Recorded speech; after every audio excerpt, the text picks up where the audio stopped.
20-year-old Shelby Thornburg was a determined girl dreaming of a beautiful life. Her childhood was challenging, marked by cruel treatment from her mother, alongside her older sister Christina. The girls found themselves in shelters multiple times due to the hardships they faced. The events of her childhood had a profound impact on Shelby in her youth. She fell into depression and, in an attempt to cope, rapidly gained weight.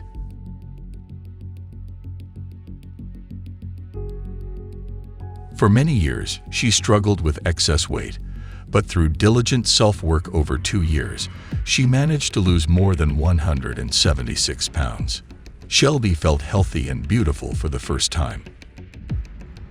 Soon, she moved from the rural area to the city of Houston, where her life gradually improved. She found a boyfriend, a place in a prestigious residential complex, and new friends. However, wanting more, Shelby decided to pursue a career in modeling. Before moving towards her goal, she planned to undergo a tummy tuck to enhance her appearance, but it required a significant amount of money. Soon, Shelby found a well-paying job, escort services. She assured her sister that her goal was merely to date wealthy men and nothing more. However, in April 2014, she was arrested on charges of prostitution, spending 33 days in jail and paying $412 in court costs. Shelby told her sister that she was just in the wrong place at the wrong time. In June 2015, she was arrested again for providing intimate services, revealing her true activities to her sister. Christina pleaded with Shelby to stop and warned her that she could be in danger. On November 4, 2015, Shelby had a meeting with a client at her apartment in the Conquistador residential complex. Around 8 p.m., she was messaging with her aunt, stating she couldn't talk as she was at work. Later, her boyfriend tried calling her, but his calls went unanswered. Suspecting something was wrong, he decided to check on her at home. What he discovered behind the door of apartment 3 bits horrified him. Due to YouTube rules, detailed information cannot be provided, and all photos will be censored. Uncensored material can be found in the Telegram channel linked in the description. Upon entering the apartment, he found Shelby's naked body on the bed, with her throat slit and a large pool of blood on the floor. Realizing that a crime had occurred, he called emergency services. The police stated that the murder appeared to be carefully planned, as there were no fingerprints left behind. Only a small amount of DNA on the victim's body was found, but it yielded no information in the system. Signs at the crime scene suggested a sexual encounter between the killer and the victim, seemingly consensual. Detectives started their search for a suspect, with Shelby's boyfriend Marcus initially under suspicion. Despite 3 interrogations, he vehemently denied involvement and provided an alibi confirmed by the police. In their quest for leads, the police confiscated surveillance camera footage from the residential complex, capturing the presumed murderer.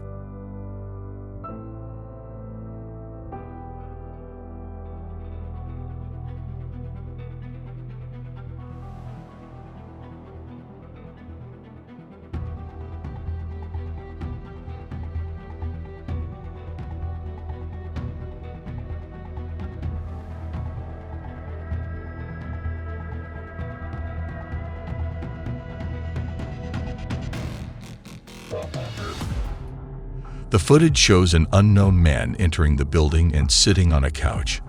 What happened next remains unknown as the video was edited. After 20 minutes, he exits the elevator and leaves the building. To this day, this person is the prime suspect in the murder of Shelby Thornburg. The police determined that he had contact with her shortly before the murder. Just after 8 p.m., the unknown person sent her a message, to which Shelby replied with an "okay" a minute later. At 8:30, he arrived at her home and messaged, "I'm here." A minute later, the unknown person entered the building, still looking at his phone. Police believe that 22 minutes later, Shelby was already dead. The suspect calmly heads towards the exit with his hands in his pockets. It is unclear whether this person was aware of the surveillance camera in the lobby, but he seemed to take precautions to conceal his identity. He was wearing sunglasses, a rather odd decision considering it was dark outside. Regarding the cameras, only one surveillance camera was installed in the residential complex, so it remains unknown how this person gained access to the building and what happened after he left.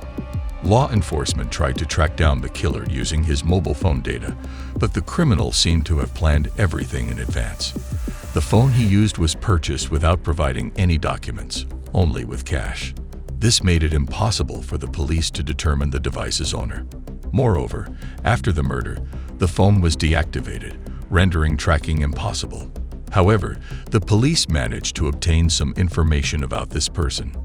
Apparently, he met Shelby on an escort service website, and her phone number was listed on her profile.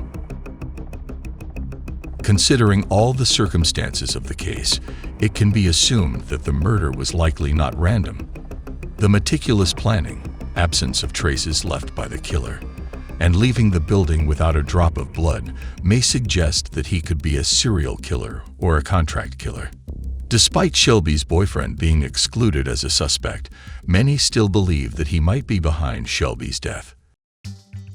His name is Marcus Dewan Johnson, or simply Mark D. He is a well-known figure in certain circles, and besides romantic involvement with Shelby, their business dealings were intertwined. Marcus has a criminal past, primarily involving drug-related activities and pimping. According to some information, Marcus was not just Shelby's boyfriend, but also her pimp. 7 minutes after the unknown person entered the building, she sent a message to Marcus with just one word, "good." This was their code word indicating that everything was okay. Thus, Shelby was not only Marcus's girlfriend, but also his personal source of income. However, why did he need to kill her?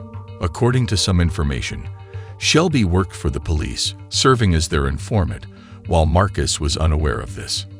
The girl's relatives believe that she might have been killed because she was providing the police with information about the activities of prostitutes in Houston.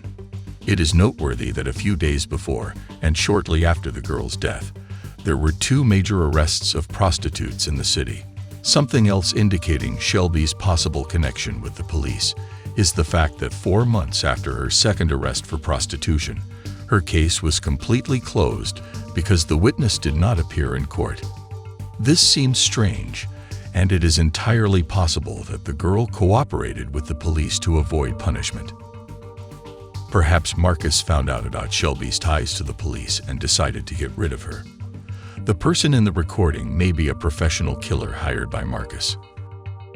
However, there is another version suggesting that the man is not a hired killer, but a serial one. Supporting this version is the fact that the day before the murder, he contacted other escort girls using his phone. Perhaps he was selecting his victims in this way. It's worth noting that he was interested in a specific type of girl, usually blondes. However, he did not meet any of them and chose Shelby. To this day, the identity of this person remains unknown, as well as the motive behind the committed murder. The killer is still at large, and who knows how many more victims are attributed to him.